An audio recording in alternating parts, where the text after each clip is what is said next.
ధర్మవరం మాజీ ఎమ్మెల్యే కేతిరెడ్డి వెంకట్రామరెడ్డి చేసిన వ్యాఖ్యలు ప్రస్తుతం ఆంధ్రప్రదేశ్ రాజకీయాల్లో చర్చనీయాంశంగా మారాయి. కూటమి నేతలు తనపై చేస్తున్న అవినీతి ఆరోపణలు ఆయన తీవ్రంగా ఖండించారు.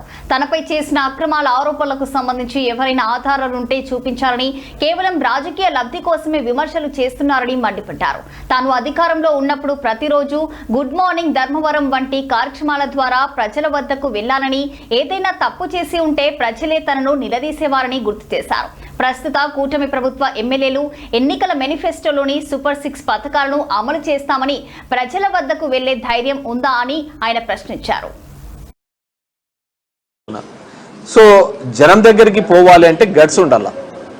అధికారంలోకి వచ్చింది, అధికారంలో లేకముందు చాలా చెప్తా అంటాడు. ఇప్పుడు సూపర్ 6 సూపర్ హ్యాపీస్ అని అన్ని చెప్పుకుంటూ పోతా అంటాడు. ఇచ్చేళ్ళా సచ్చేళ్ళా. కానీ నేను ఇవి చేశాను అని చెప్పి పోవడానికి చాలా ధైర్యంగా ఉండాలి. నాతో పాటు చాలా మంది ఎమ్మెల్యేలు కూడా గడప గడప కార్యక్రమంలో జగన్మోహన్ రెడ్డి గారు డోర్ టు డోర్ పంపించినారు. సో అందరూ వెళ్ళినారు, నేను ఒక్కనే కాదు. నేను ఈ ప్రోగ్రాంతో సంబంధం లేకుండా ఎప్పుడో 15 ఏళ్ల నుంచి తిరుగుతున్న సందర్భం. ఇప్పుడు నేను అలాంటివి చేసింటే, నేను తిరిగిన ప్రాంతంలో కావచ్చు, నేను ఉన్న ఎక్కడైనా కానీ ఒక్కటన్నా ఆధారం చూపించాలి కదా.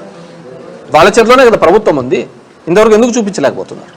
సో ఇవన్నీ చేతగాని వాళ్ళు. జనం దగ్గరికి పోవాలి అంటే ఆ గట్స్ లేదు. ఇప్పుడు బొమ్మనండి, మేము హామీలు చేశాము, మీకు అందినాయా లేవా అని చెప్పి సూపర్ 6 మేనిఫెస్టో ఫోన్లు చేసి చెప్పారు కదా. నీ ఇంటికి 10 లక్షలు వస్తుంది, 20 లక్షలు వస్తుంది, 30 లక్షలు వస్తుంది అని అందరికీ ఫోన్లు రోజు చేసి చెప్పేవాళ్ళు కదా. ఈరోజు అదే ఫోన్ కాల్స్లో ఏమేమి రికార్డ్ అయినాయో అన్నీ తీసుకొని పోయి చెప్పమనండి. చెప్పడానికి ధైర్యం లేదు, దమ్ము లేదు. అదే మా పార్టీ ఉంది. మేము ఎవరికి చెప్పిన హామీల ప్రకారం ఏ ఇంటికి ఏం సాయం చేశామో అని చెప్పి ధైర్యంగా పోయినాం. సో పబ్లిక్ దగ్గరికి ఎలక్టెడ్ రిప్రజెంటేటివ్ పోవాలి అంటే యూ షుడ్ హ్యావ్ గట్స్. ఈరోజు చెప్తున్న సత్యబోయి తిరగమని చెప్పండి. ఈరోజు చెప్తున్న తెలుగుదేశమో కూటమో వీళ్ళు ఏదో హడావిడి చెప్పి రామ మెరుపుతీగా అని చెప్పేసి అప్పుడప్పుడు వచ్చి పోవడమే తప్ప ఎప్పుడు పోయి జనం దగ్గర పోయి కలిసినారు? సో జనం దగ్గరికి వెళ్తే వాళ్ళకి సమస్యలు ఉన్నాయా లేవా అనేది తెలుస్తూ ఉంటుంది. కబ్జాలు చేసినారా లేదా అనేది కూడా తెలుస్తూ ఉంటుంది. వాళ్ళు కూడా తిరగండి, రోడ్డున తిరగమని చెప్పండి. నేను ఎక్కడ చేశానో చూపిమనండి. చేతనైతే వాళ్ళ మీద దాని మీద యాక్షన్ తీసుకోమనండి. నేను ఆ రోజు కూడా అన్నాను నా ప్రెస్ స్టేట్మెంట్లో, ఒకని పుట్టిన నా కొడుకు ఎవడైనా కానీ చూపియండి అని చెప్పిన.